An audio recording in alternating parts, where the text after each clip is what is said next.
Has anybody checked out this, the night safari in Singapore? Raise your hand if you have. It was all the rage 20 years ago when I was here, but I hear it's awesome still.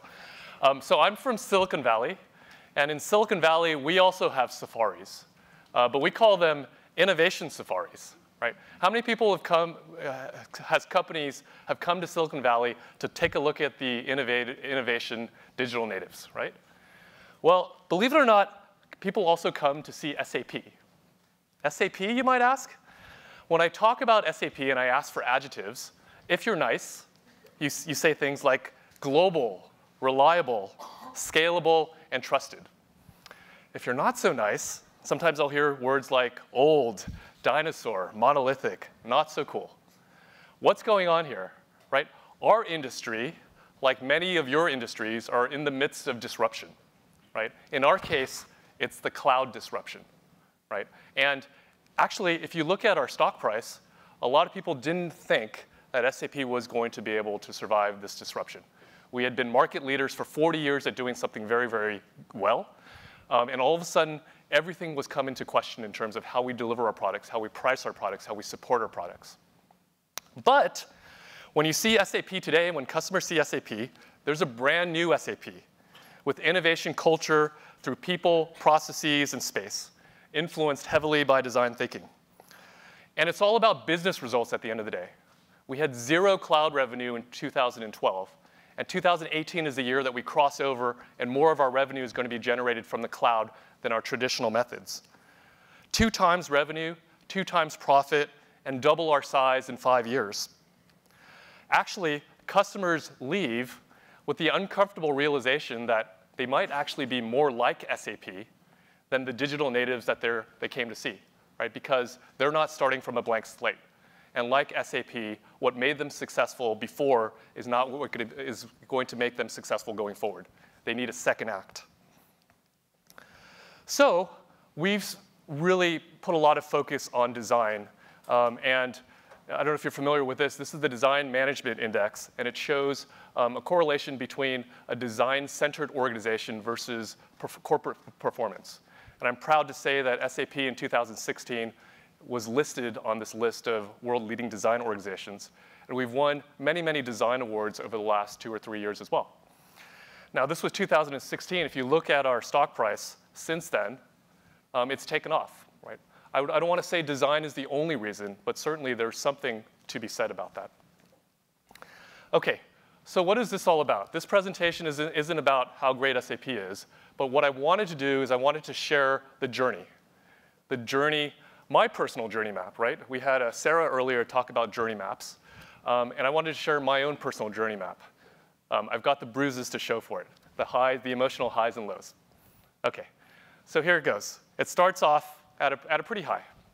Hasso Plattner, our founder and chairman, learned about design thinking in 2004 and wanted to bring design thinking not only to academic institutes like Stanford, but also back into SAP.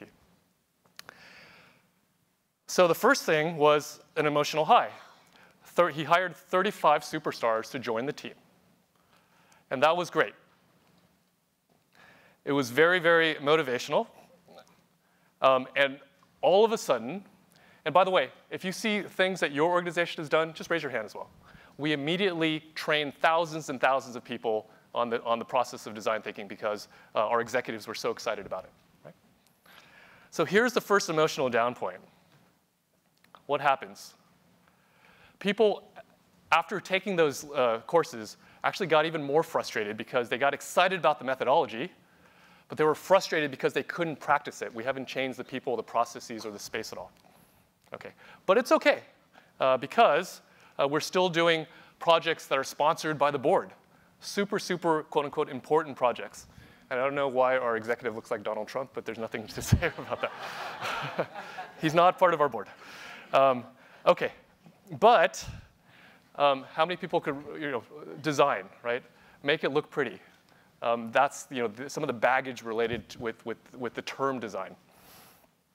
But it's OK, because we still think we're doing very, very influential projects. We're making impact at the board, and we're delivering great results, right? So emotional high. Next, Has this been something we talked about before? Senseless battles with the UX team about the term design.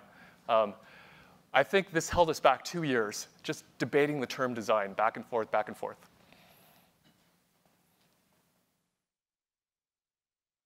But we continue to deliver good results, right? These are still results that are board-sponsored, very, very strategic at the top. But here's the first big dip.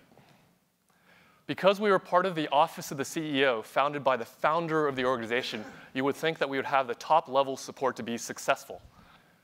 But we were seen as an ivory tower organization in the office of the CEO that had no reality of what the business actually had to go through. That was one of the low points, actually. So again, with the inspiration of our founder, he said, OK, forget about the organization. Take it to our customers. What do your customers think about that? And we introduced design thinking to our top customers, and they loved it. So because of that, all of a sudden, there was a renewed interest in design thinking all over the organization, right? We're super happy. Everybody's interested in it again at SAP. However, again, back down. The results are fragmented, right? Everybody thinks that they're doing design thinking. Everybody takes it their own way in multiple different directions. And then here's the low point. We started building design thinking rooms, right? How many people have done this? Like all of a sudden they think, OK, we need design thinking spaces. And not only spaces, but rooms. So teams would go into design thinking rooms, and that's where they thought that they needed to be creative. And once they left the rooms, then it was back to business as usual. Right? And then the term design thinking is completely co-opted, especially by our sales organization. Right? So anytime you bring out a sticky note, anytime you write anything on a whiteboard, you call it design thinking. Right? Does that sound familiar to anybody yet? OK, what's next? OK, so wow, we introduced agile lean processes into our development process. But that just led to faster garbage out. Right? So what did we do? We lobbied, and we said, look, it makes sense to do a little design thinking before we go into the agile lean process. It makes even more sense to bring it together. Right? So design thinking was added to the development process. Big win for SAP. Right? This is how you really scale topics like that, when you have processes to scale it across your organization. However, this led to another type of behavior, which hopefully you all see some familiarity here. Design thinking by checkbox. I did my design thinking step, now on to my next things. OK, so I had a break at that point. Instead of trying to drive design thinking across all of SAP, I got a small stealth team. It was great. It was like 35 people. We were exploring new innovation options for SAP. We remained in stealth mode. This was super, super fun. 35 people doing something really, really, really fun, our own way, moving very, very quickly. Then one of our top customers in our developer kickoff meeting in front of 8,000 people just berated SAP about how poorly our design and our user experience was. So that was the breakthrough moment, though, because this stealth team had the opportunity to really save the day, took consumer experience design and brought it to our customers, and our customers loved it. And we got what most designers have been always asking for. We got a seat at the table. Board meetings, we were sitting there. It became part of SAP's strategy. User experience design was going to be critical to our strategy going forward. Now here's the down point. And it might seem kind of ironic, but I was asked to lead all of user experience. Right? And it goes down even further because I wasn't able to hire a lot of people from the outside. I was asked to do it with the existing teams. And it keeps going down. My first week on the job, our CEO threw me under the bus. It was a top meeting with our top customers. And they said, I know design is the most important critical thing, and I know you want to talk about us. That's why I've brought Sam. He's sitting right next to me, and he'll answer all of your questions tomorrow. Of course, he left after the first day. But we co-crafted a strategy together with our customers in terms of what we were going to do together. They wrote the strategy as well, so it wasn't just SAP's strategy. The initial results are great. It resulted in our new design language called Fiori.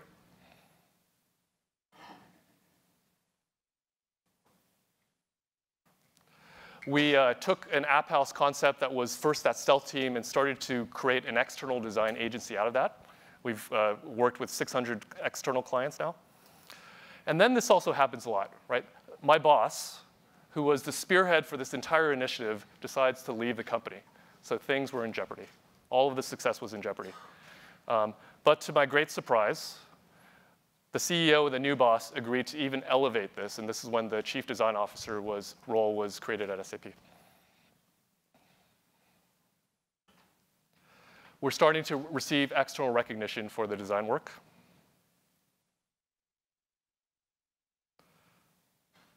We're starting to scale the design impact internally and externally into our industry. It goes down a little bit because sometimes we're still asked to make things look pretty. But at the end of the day, design culture has flourished within SAP, and I'm extremely optimistic about the future. What I shared was, I think, a very realistic journey that a lot of organizations go through. And we have now kind of worked with a lot of different organizations and identified what we call 4 stages of innovation readiness. Right? The first stage is really interested. And I also call this like the stage of youthful exuberance. People get really excited about it, and an executive will assign some lonely soldier to spread design thinking across their entire organization. The second stage is invested, which is more about success in silos. You're having success in silos, but still not scaled. The third stage is about being engaged as an organization. It's from push, internally pushing design thinking, to the lines of business actually pulling it from you. And then finally, this notion of scaled, where design crosses over from just a design topic to a true business topic. Right? We don't have to do it alone. We have the opportunity to work together. There's something called Design at Business, along with a lot of other organizations, some of which are in this room. We've created a forum for organizations that are trying to go through this journey to share best practices, what works, what doesn't work. And we meet on a monthly basis virtually. We also share the opportunity to meet in person at each other's sites. So if you're not part of this, I would encourage you, please join this as well. And I just want to leave you with this one thing from one of my colleagues. It's a quote from my colleague, Janaki Kumar. And yesterday we heard a quote saying, design is keeping people from doing stupid things. I think it could be much more than that, right? And I'm just reflecting on some of the conversations of today as well, right?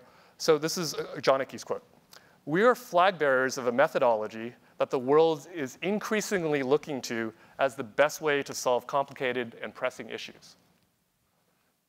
We need to help each other, not tear each other apart, to fine-tune and sharpen our craft, to bring the best version of itself into the world. Thank you very much.